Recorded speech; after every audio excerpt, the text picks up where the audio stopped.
Let's now see what are the differences between the same AOP representation in the AOP-Wiki and Effectopedia.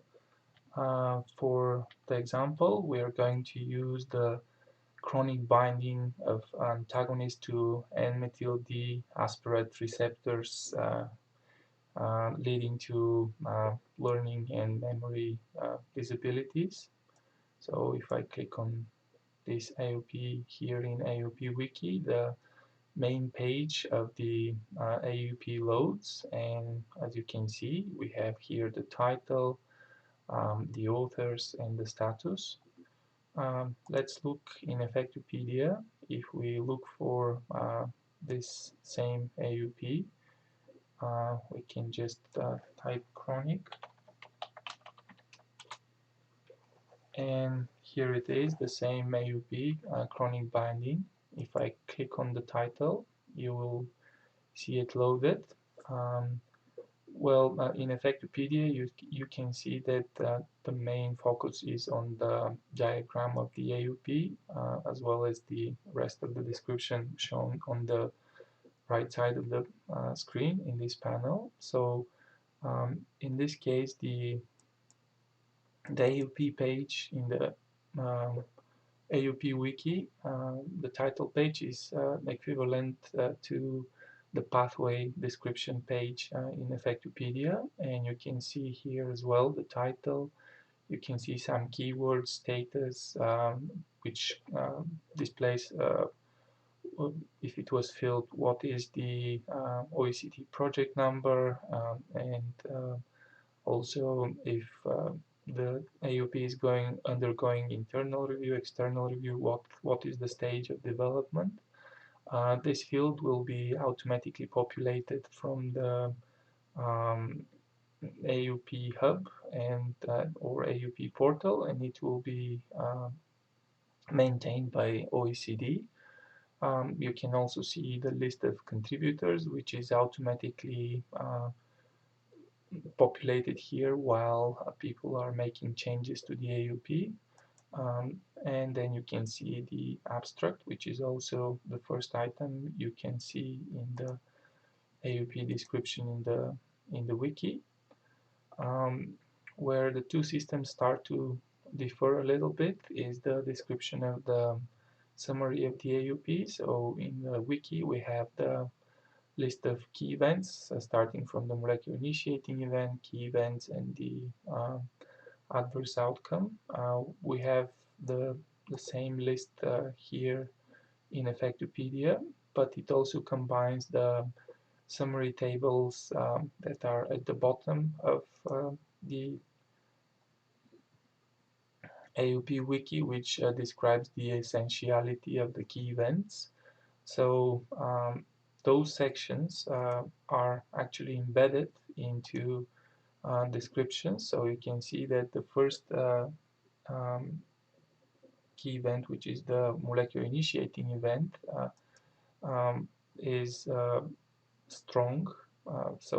We believe that this is essential for the pathway, and here is the description of the essentiality, which is also available in the wiki, but it is available here in this summary table, and in Effectopedia this is kind of a little bit more structured, so you can see for each individual element only the relevant information to the specific item. And I did double click on the title, which, as almost everywhere in Effectopedia, leads to loading the element itself. So you can see again the description here.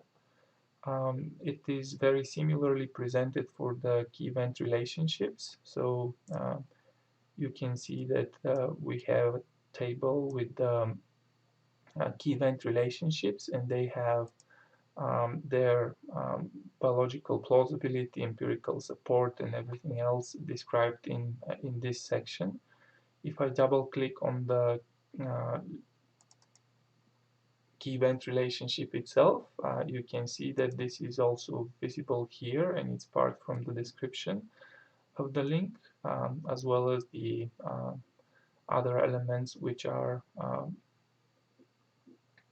common between Effectopedia and AOP-Wiki. So in a lot of places you will see the name, actually the definition corresponds to how it works in the AOP-Wiki section, but yeah, you will see that this matches perfectly. Another thing, yeah, obviously the references for the main AOP are here at the bottom. So if I scroll down, you can see the references. We can also see all the sections that are available in the wiki. So those are the optional sections, like consideration for potential application and quantitative considerations. But you have to bear in mind that in Effectopedia, a lot of those elements have their own much more detailed and structured descriptions. So those sections are kept in case you don't have supplied any structured information. You have still a place where you can specify, for example, that such information is not available in the literature or something in those lines. So I'm not going to compare in detail the content of each element description, but for example, if I click on molecular initiating event, this corresponds to, in the AOP-Wiki, to the page which is describing the molecular initiating event. So they have very similar structure again, but in Effectopedia you can actually assign test methods. So what is here described in the measured and detected section could be explicitly defined as test methods, and could also support some quantitative data. And with this, again, I would like to conclude my comparison. And if you have any questions, I will be happy to address them.